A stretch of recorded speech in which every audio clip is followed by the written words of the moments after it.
कांग्रेस के नेता राहुल गांधी बीजेपी और चुनाव आयोग के खिलाफ हाइड्रोजन बम इस्तेमाल करने की बात कर रहे हैं। लेकिन सुप्रीम कोर्ट ने ऐसा बम फोड़ दिया जिससे कांग्रेस के साथ पूरा विपक्ष ही झुलस गया है। और अब राहुल गांधी एक बार फिर बैकफुट पर है। सुप्रीम कोर्ट ने दूध का दूध और पानी का पानी कर दिया है, जिसके बाद एक बार फिर यात्रा खत्म होने के साथ ही सवाल उठ रहा है कि राहुल गांधी के हाथ क्या लगा। बिहार में राहुल की यात्रा में जिस तरह से पीएम मोदी को लेकर अपशब्दों का इस्तेमाल किया गया, उसके बाद कांग्रेस सफाई देती फिर रही है। इस यात्रा में राहुल गांधी के साथ इंडी ब्लॉक के कई बड़े नेता भी नजर आए। लेकिन यात्रा खत्म होने के साथ ही सुप्रीम कोर्ट से ऐसी खबर आई है जिसके बाद विपक्ष चारों खाने चित हो गया है।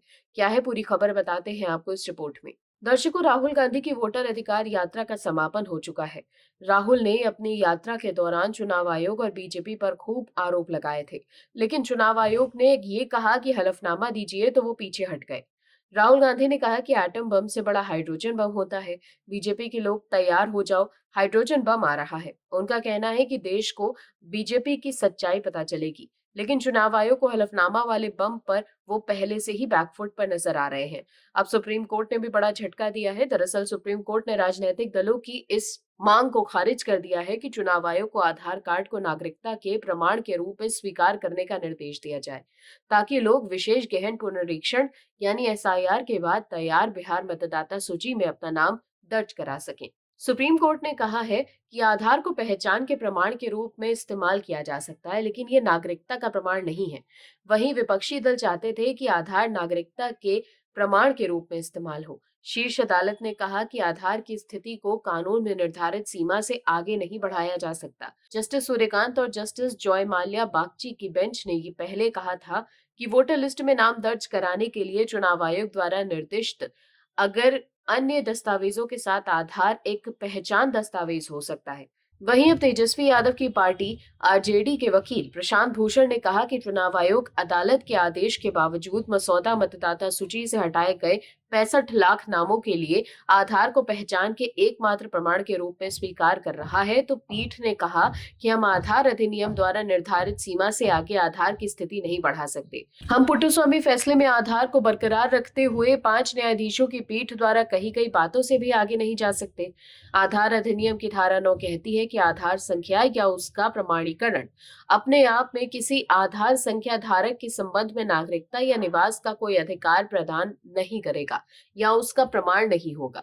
वहीं अब विपक्षी दलों समेत अन्य याचिकाकर्ताओं के वकील आधार को पहचान के बायोमेट्रिक प्रमाण से बढ़ाकर मतदाता के रूप में पंजीकरण के लिए नागरिकीकरण का प्रमाण बनाने की मांग में शामिल हुए। तो पीठ ने ये कहा कि आधार पर इनका जोर क्यों दिया जा रहा है। सुप्रीम कोर्ट ने साफ कहा है कि हम ये आदेश नहीं देंगे कि आधार नागरिकता का अंतिम प्रमाण है। वहीं चुनाव आयोग की ओर से सीनियर एडवोकेट राकेश द्विवेदी ने यह भी कहा कि आधार के लिए बार बार दलील इसलिए दी जा रही है क्योंकि बिहार में कुछ जिले ऐसे हैं जहां आधार सैचुरेशन 140% है। इसका मतलब है कि वहां बड़े पैमाने पर फर्जी पहचान पत्रों का प्रचलन है। वहीं केंद्र सरकार ने बार बार इस बात पर भी प्रकाश डाला कि कई अवैध बांग्लादेशी प्रवासी और रोहिंग्या कुछ राज्यों में धोखाधड़ी से आधार कार्ड बनवाने में कामयाब रहे हैं। वहीं पीठ ने राजनीतिक दलों से यह कहा कि वो अपने जमीनी स्तर के कार्यकर्ताओं और बूथ स्तर के एजेंटों को सक्रिय करें, ताकि वो उन लोगों की पहचान कर सके जिनके नाम मसौदा मतदाता सूची से गलत तरीके से हटा दिए गए हैं। ऐसे लोगों को चुनाव आयोग के बूथ स्तर के अधिकारियों के समक्ष दावा दायर कराने की मदद की जाए, ताकि उनका नाम अंतिम मतदाता सूची में शामिल हो सके। वहीं सुप्रीम कोर्ट ने एसआईआर अभियान में आपत्तियां और दावे दर्ज कराने के चुनाव आयोग द्वारा तय किए गए अंतिम तिथि 1 सितंबर को नहीं बढ़ाया है। सुप्रीम कोर्ट ने समय सीमा में बढ़ोतरी से इनकार करते हुए राजनीतिक दलों को अपने प्रतिनिधियों को एक्टिव सहयोग करने के लिए कहा है। चुनाव आयोग ने कहा कि 30 सितंबर के बाद भी आवेदन दाखिल कर सकते हैं। कुल मिलाकर देखें तो सुप्रीम कोर्ट ने विपक्ष को एक बड़ा झटका दे ही दिया है। आप दर्शकों से विनम्र निवेदन है कि चैनल को सब्सक्राइब जरूर करें